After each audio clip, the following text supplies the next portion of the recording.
안녕하세요. 다음 주 토요일 18일인가요? 우리 제속회, 프란체스칸 제속회가 만나서 또 이렇게 나눔을 가지고 해야 되는데, 이 코로나 사태로 인해서 이번 달에도 역시 뭐 같이 만나는 일은 할 수가 없을 것 같습니다. 그래서 지난달과 마찬가지로 이번 달에도 지원자들 여러분들께서는 각자 제6과 프란치스칸 영성에 관한 것인데요. 읽으시고 그 다음에 토요일 날 11시에 지난번과 같이 함께 카톡에 모여서 나눔에 대한 그 견해를 밝혀주시고, 그 다음에 과제를 제출하시고 하면은 그 출석을 하는 걸로 하고 그렇게 하도록 하겠습니다. 그런데 여러분들께서 자꾸 자습을 이제 혼자서 같이 있으면은 좀 같이 읽고 하면 뭔가 동감도 하고 하는데, 혼자서 읽으시려니까 좀 어려움도 겪으실 것 같고, 그래서 제가 간단한 영상을 좀 마련을 해봤습니다.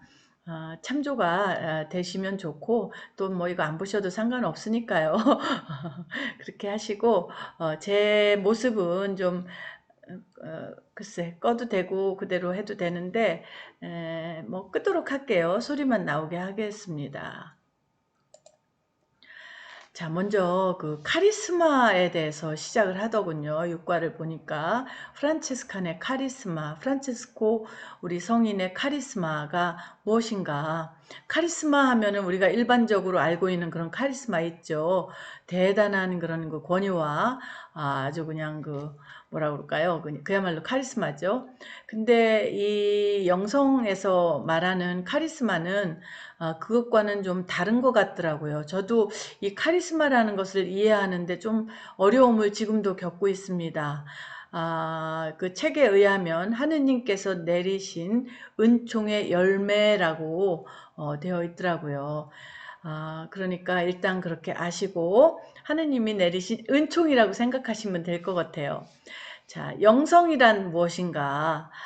이 일반적으로 우리가 영성이란 말을 참 많이 쓰는데, 영성이란 인간 각자가 하느님과의 인격적인 만남을 통해서 사랑의 완성에 이르는 삶의 열매, 뭐 이렇게 책에 나와 있더라고요.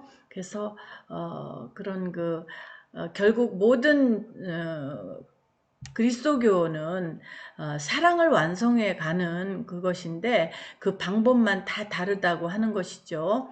그래서 그 삶의 어떤 사랑으로 가는 그런 방법, 이런 것들이 아닌가 생각을 하고요.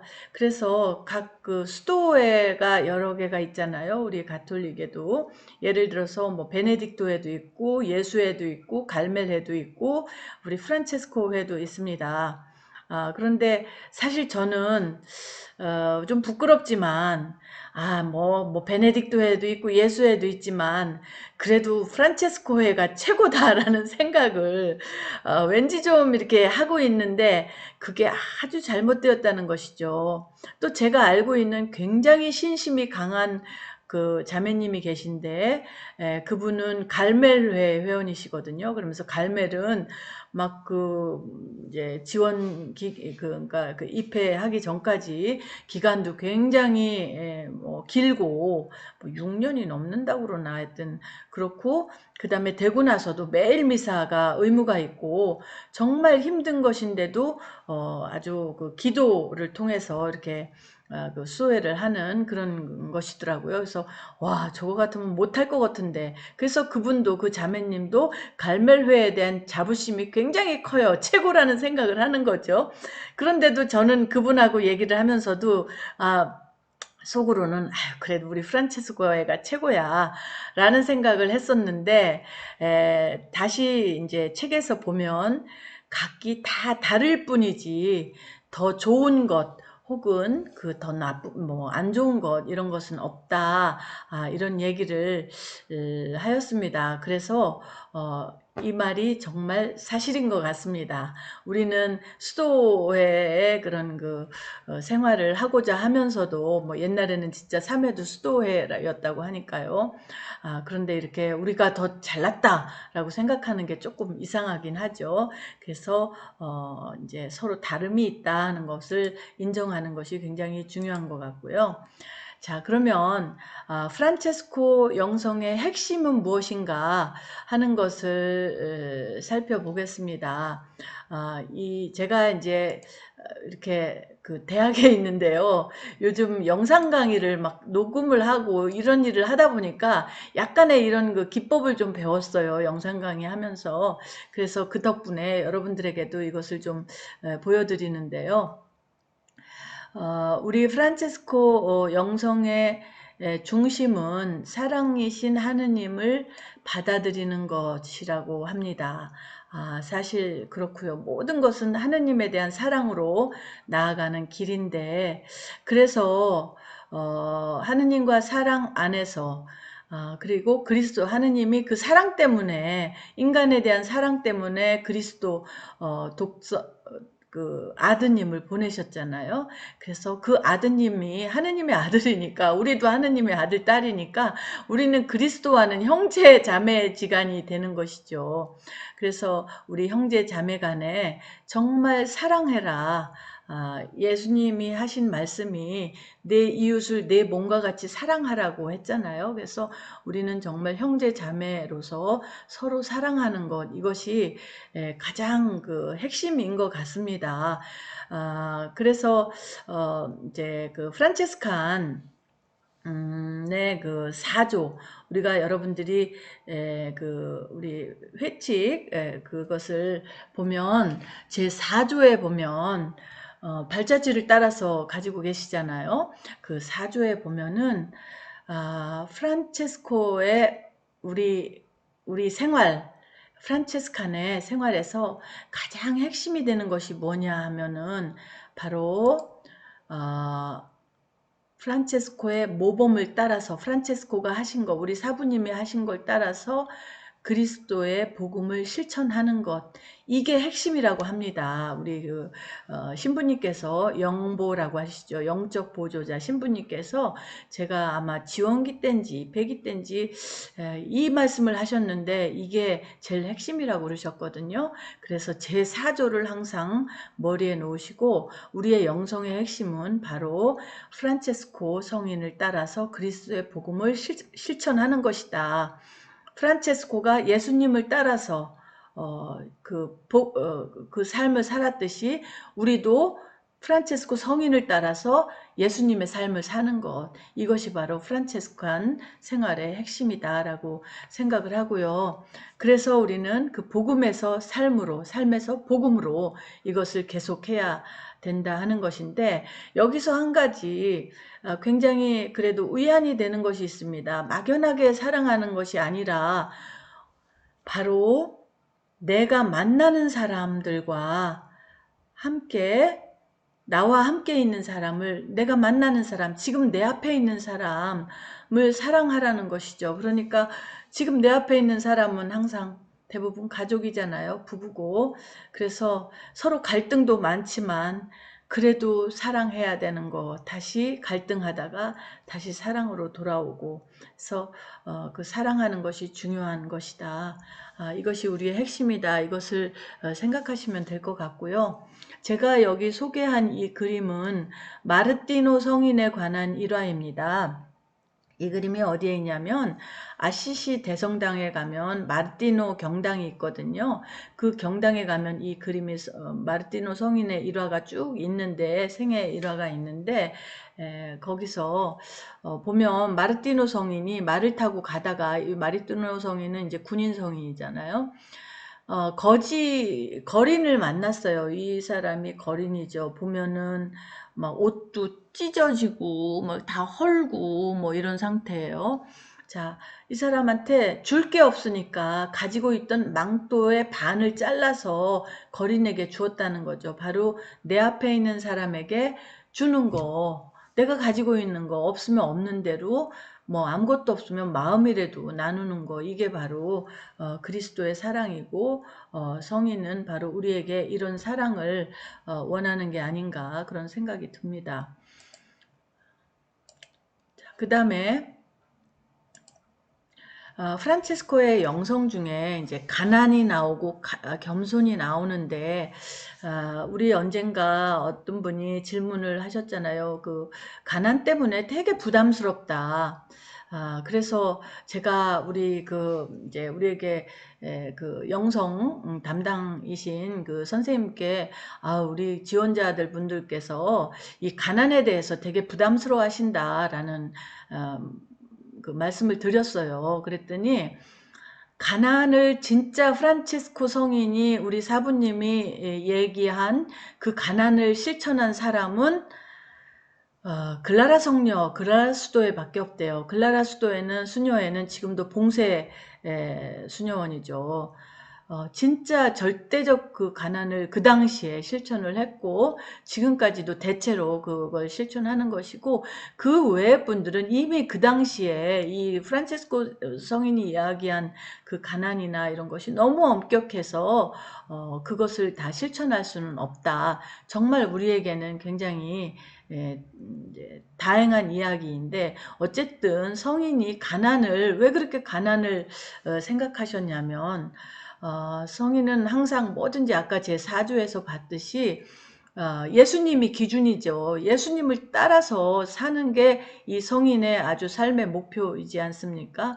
그러다 보니까 예수님은 그 최고의 절대적인 그 모든 하느님이시잖아요. 삼위일체 하느님의 아드님이시지만 하느님이시기도 한 예수님께서 그 인간이 되어서 태어나셔가지고, 그것도 집도 절도 없는 그 마국간에서 태어나서, 뭐 성경에 보면 예수님이 집에 있었다는 얘기가 없어요. 집 얘기가 안 나오거든요.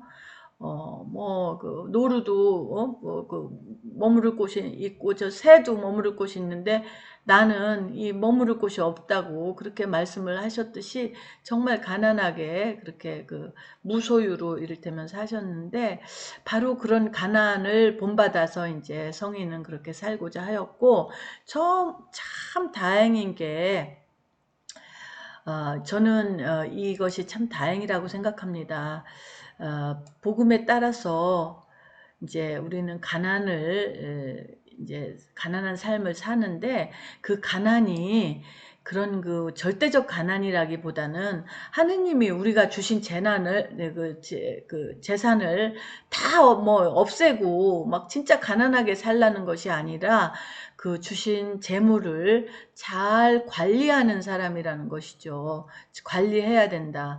그래서 관리라는 것은 내 거가 아니라 필요한 사람에게 나누어 주고 서로 나누고 이런 것을 하면 되는 것인데, 누구한테 나누는가? 우선 가장 가까운, 아까 사랑도 가까운 사람 순서로 하듯이 눈에 보이고 이렇게 가까운 분들, 어려운 분들에게 그 재산도 조금씩 조금씩, 뭐 크게 어떻게 나누겠습니까? 조금씩 조금씩 나누는 것부터 시작을 하면 되지 않을까 생각을 하고요.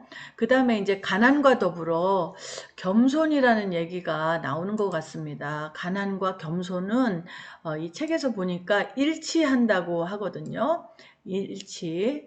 가난하고 겸손은 일치하는 것인데, 정말 사실은 부자가 그 하늘나라 가기는 낙타가 바늘구멍 뚫기보다 어렵다는 얘기도 있기는 있는데, 가난했을 때 정말 나보다 더 큰 사람 앞에서 우리는 굉장히 겸손해지잖아요. 근데 그 겸손은 사실은 진정한 겸손도 있고, 그 앞에서만 속으로만 그냥 겉으로만 겸손했을 수도 있는데, 실제로 정말 가난하다 보면 어쩔 수 없이 내가 힘이 없으니까 뭐 겸손해지는 것도 사실인 것 같은데, 그 젬마라는 성녀가 있는데요. 이분은 1800년대 말 1900년대 초에 살았던 분인데, 24세인가 6세 아주 젊은 나이에 이제 돌아가신 성녀죠.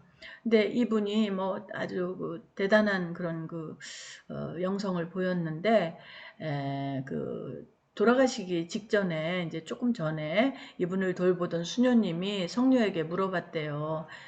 제일 세상을 살면서 제일 어려운 게 뭐냐라고 물었더니 첫째도 겸손, 둘째도 겸손이라고 그랬다고 합니다.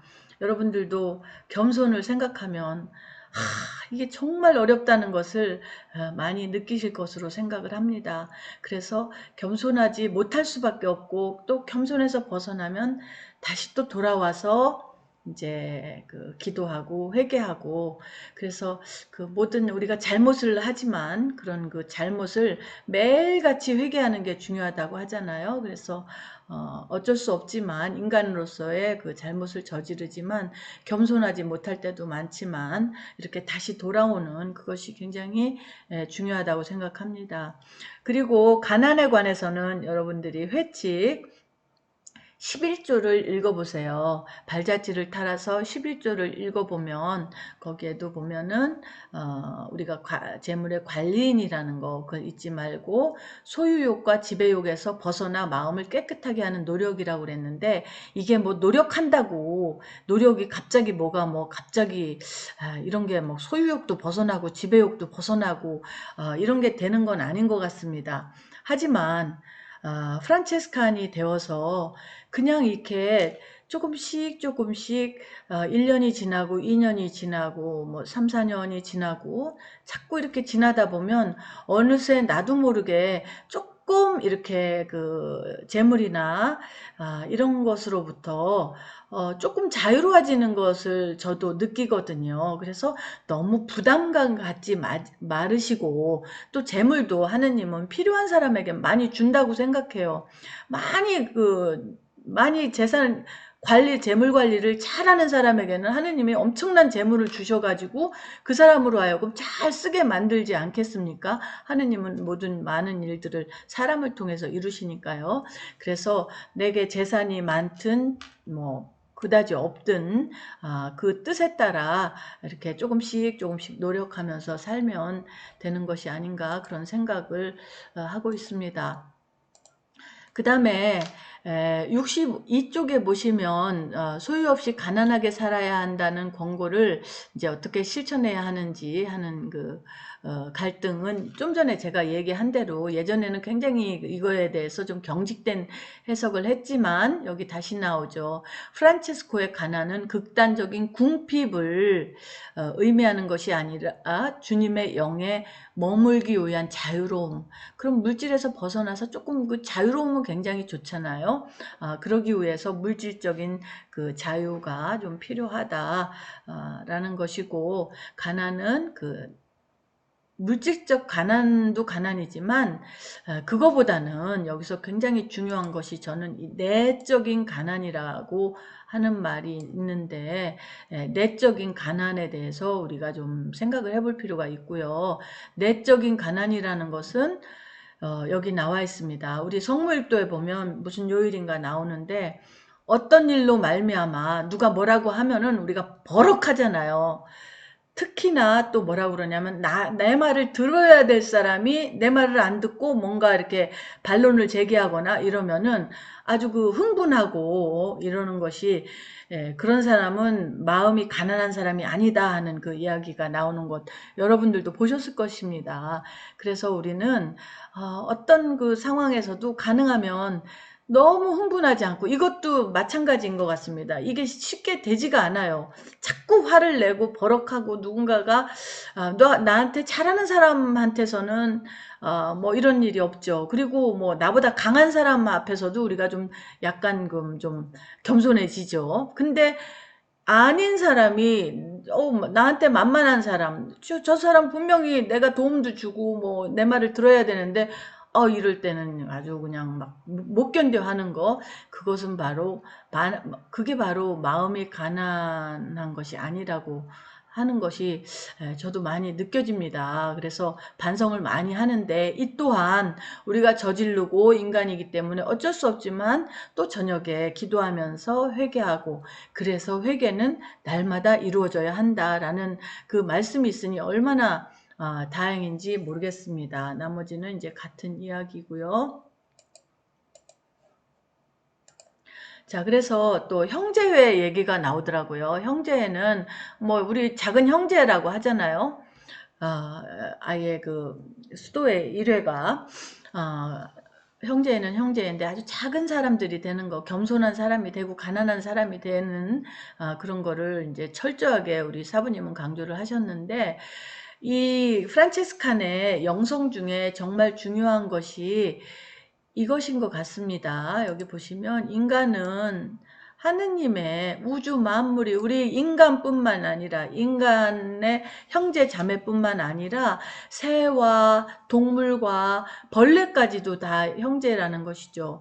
그래서 여기 보시면 프란체스코 성인이 새에게도 막 설교를 하니까 새들이 와서 막 다 모여서 성인의 설교를 들었다는 얘기도 하고, 또 굉장히 포악했던 그 늑대가 성인 앞에서 아주 양순해지는 그런 일도 벌어지고, 그래서 식물, 동물, 벌레가 다 한 형제라는 거, 전에 그 나눔에서 어떤 형제님이 그 말씀하셨잖아요. 그 구더기를 지나가다가 옆에다 이렇게 밟을까봐 이렇게 놓고 간 거에 대해서 감동하셨다라는 말씀을 하셨는데, 이것도 제가 이제 저희 동기들도 그렇고 처음에는 우리 프란체스칸 되면은 굉장히 막 그 이 자연 사랑에 대해서 막 각자 다 막 열정이 넘쳐나는 거예요. 이 그 참 놀랍습니다. 저도 막 자연을 보면 막 이 하느님의 사랑을 막 느끼면서 이제 그러는 것이 좀 있는데, 굉장히 좋은 것이고, 그래서 프란체스카는 이 자연을 사랑하기 때문에 이 모든 것이 하느님의 피조물이고 우리들의 형제이기 때문에 하느님이 만드신 이 지구를 잘 살리는 것, 이거에 대해서 굉장히 아주 그 자연 보호에 굉장히 중요한 그 몫을 두고 있습니다. 그래서 늘 플라스틱 안 쓰기, 자연 보호하기 등등 정평창 활동이 있거든요. 막 청소하고 이렇게 하는 것인데, 그런 활동도 하고 있습니다. 마지막인가? 네. 기도. 어, 여러분들은 이제 우리가 지금 모임도 갖지 못하고 그래서 굉장히 이제 스스로를 잘 이렇게 좀 하셔야 되는데, 우리가 스스로 잘 클 수 있는 비결은 있죠. 바로 여러분들도 저보다 많이 하실 기도입니다. 기도는 늘 날마다 각자 다 하고 계실 것으로 알고 있는데요. 특히 이 성물도는 의무입니다. 우리 프란체스코 수도의 그러니까 이제 3회 그 형제회에서는 성물도를 바치는 것을 의무로 하고 있는데, 뭐 아침 저녁으로 못 바치더라도 아침이나 저녁을 바치시면 되고, 또 날마다 못 바치셔도 시간이 날 때 뭐 시간이 나는 것보다 시간을 내야 되죠. 그래도 일주일에 며칠이라도 몇 번이라도 스스로 이 성물도를 바쳐 주실 것을 권고하고요. 그 다음에 성모일도는 원래는 성직자들이 의무랍니다. 제가 어느 신부님한테 들었는데요. 신부님을 그만두시는 분들은 공통 성물도를 안 하신 분들이 그만두는 확률이 되게 높다는 얘기를 들은 것 같아요. 그만큼 성물도를 바치는 것이, 하느님에 대한 찬미를 바치는 것이 그만큼 중요하고, 성물도를 드리고 나면은 여러분들도 느끼시겠지만 흐뭇하고 아주 뭐 마음이 편안하고 좋잖아요. 그래서 이거를 좀 가급적이면 자주 드릴 것을 권고드리며, 성물도는 프란체스칸의 아주 특권이라고 합니다. 이 성직자들이 해야 되는 것을 우리가 할 수 있으니까 하시고, 나머지 성물도 외에 묵주기도나 뭐 이렇게 기도는 여러분들이 알아서 잘 드리고 있을 것으로 생각합니다. 그래서 이제 그 카톡에서 제가 다시 연락을 드리겠지만, 다음 주 토요일에 11시에 만날 때 65쪽에 보면 우리 RCC 교재 65쪽에 보면 나눔을 위한 주제가 나와 있어요. 한 4개쯤 나와 있는 것 같아요. 그 중에서 여러분들이 마음에 드시는 거 하나 하시고요. 그 다음에 과제물은 66쪽에 보면 1번만 하시면 됩니다. 첼라노의 그쪽 그 페이지 중에서 이제 요약을 하는데, 하는데 3쪽 하시지 마시고 2쪽만 하시고요. 글자체는 뭐 한 11이나 12포인트 정도 해서 제 이메일로 지난번처럼 보내주시면 좋을 것 같고요. 지난번에 안 보내신 분들은 이번 것까지 같이 해서 보내셔야 됩니다. 이거 나중에 이제 다 이렇게 그때그때 과제 체크를 하거든요. 그래서 그거를 이제 너무 뒤지지 않게 그 달에 보내주시면 감사하겠고, 기왕이면 과제도 우리 만날 때 다음에 지금부터 이제 준비를 좀 하셔가지고 그날 이제 과제를 보내주시면 감사하겠습니다. 아이고 이렇게 뭐 이렇게 뭐라 그러나 이런 식으로 이제 하게 돼서 굉장히 이제 좀 미안한 생각도 들지만 이 코로나 사태는 정말 심각한 것 같고 전 세계가 지금 겪고 있으니까 우리도 그 같이 기도도 바치고 그다음에 미사는 여러분들이 좋아하시는 분들 미사를 이렇게 좀 신부님들마다 다 매일 미사를 많이 하시는 것 같더라고요. 그리고 저는 가끔씩 교황님 미사를 보는데, 교황님은 미사 끝에 꼭 심령성체라고 하나요? 그 정신적인 영성체라는 것이죠. 그래서 그거를 꼭 이렇게 읽어 주시거든요. 그 기도문을. 그러면은 우리가 받지는 못하지만 정말 영성체를 받은 것 같고, 예수님 절대로 우리와 떨어지지 않도록 해주십시오 하고 기도하시는 걸 보면 굉장히 감사를 드립니다. 그래서 이제 그런 여러분들 이미 잘 하고 계시리라 믿지만 미사도 틈날 때마다 이렇게 영상을 통해서 같이 들으시면 좋을 것 같습니다. 원래 이제 우리가 이제 그 원례를 할 때, 우리 나눔을 할 때, 저는 별로 안 하지만, 저는 이렇게 자꾸 뭘 가르치는 거 별로 이렇게, 그게 뭐 그렇게 좋아 보이지 않는다기보다, 아유, 좀 남의 얘기를 듣고 있는 게 되게 힘들어요. 근데 이번에는, 제가 좀 거의 30분이 다 돼가나요? 이렇게, 이제 좀 이렇게, 지도를 이제 정리한 것을 보여드리는데, 원래는 한 30분 정도 항상 교육을 하라는 그 지침이 있는데, 사실은 제가 이렇게 같이 나눔을 하는 게 더 좋을 것 같아서 그렇게 하고 있는 것이라는 것은 제가 지난번에 다 말씀을 드렸죠. 그래서 이번에는 특별히 여러분들께서 조금 도움을 받으시라고 같이 만나지 못했으니까 이렇게 길게 좀 말씀을 드렸습니다. 들으시다가 뭐 이제 뭐 그냥 꺼셔도 되고 이미 다 끝이 왔지만 자, 그러면 다음 주 토요일에 11시에 뵙도록 하겠습니다. 안녕히 계세요.